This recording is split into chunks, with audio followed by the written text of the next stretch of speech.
want to give your overall thoughts on the game, just a general idea of how tonight went.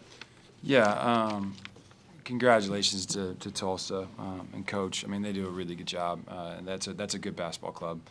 They have some high-level shot makers, and I think they got toughness, and they're going to be a team to reckon with. And he's a great coach, and even honestly, an even better human being. So, love getting the opportunity to compete against him. And obviously, prior to the game, we talked a lot about the game would be won in the trenches, and they won that battle. They won it 38-29 on the glass, and they won it 36-20 on the free throw line, and that's where it's going to end up. And a lot of that is just our discipline on the glass to go out to hit and in to get, and then just to really show our hands at the end of possessions instead of getting our hands down or just having undisciplined rakes on drives. So I'm really disappointed for our guys. I was incredibly proud. I thought they emptied the tank and they left everything out there for 2 hours. And the fact that they came up shy in such a huge game that means so much to so many people is something that's hard to swallow. But we can't control it now. The only thing we control is how elite tomorrow's practice is and how we prepare for Saturday's game against Belmont.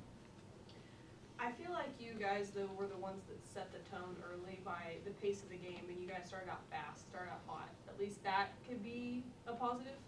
Yeah, I think offensively we had a lot of positives on both sides of the ball. I think the way that the ball moved tonight, especially in that first half, I thought our guys were really unselfish, that we executed exactly what we wanted to. And we are when we're moving the ball and when our guys are hunting and maximizing their gravity, we're a really hard team to guard.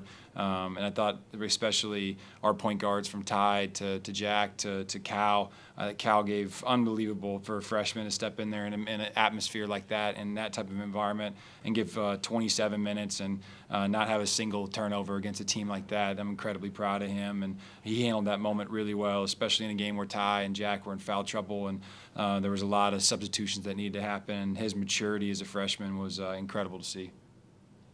How do you feel like Connor Dow really kept you in the game early with those threes as well?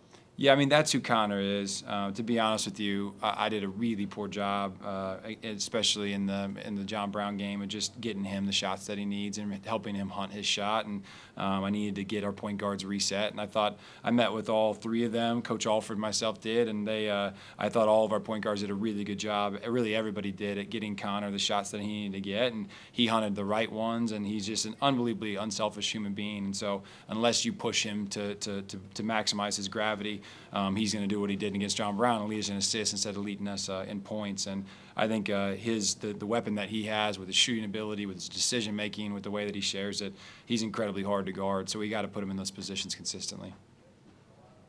What did the Mayor's Cup look like to you in your first time as a head coach in the game?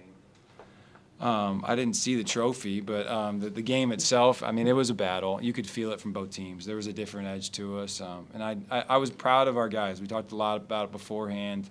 A lot of the moments where it gets heated, are you going to get back to zero quick enough? As a team, are we going to get each other back to zero quick enough? And I thought our guys did a really good job at holding each other accountable. You're going to lose your cool at times in those type of environments. We're too much of competitors not to, but we have to hold each other accountable to getting back to zero, getting back connected and playing with the level of passion but level-headedness that we needed to. And I thought our guys did that. I just wish we would have executed more defensively.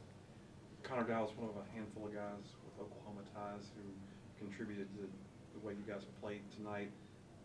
How big a factor is that in your plan to build the program? How big a factor is Connor Dow? Well, the Oklahoma. Oh, massive! Yeah, we're going to recruit the absolute crap out of the state. I mean, it's an elite state, and I'm Indiana, obviously. That's where I'm from, and it's an unbelievable state for high school basketball coaching. And when you get a guy, especially like you look at it with Cal Furnish, he's a great example. When a guy comes in, he's been coached at a high level. There's certain things you can't teach in 7-8 months, right? You don't have enough time. So to have guys who've had elite high-level coaching like the state of Oklahoma has, I think it's massive. So not only will we want the most talented guys to stay home, but I'm incredibly impressed by the coaching in the state across the board, which will help us have freshmen that are ready to play right away like Cal was. Any more questions? Cool. Thanks, Coach. Appreciate y'all. Thank you. Coach.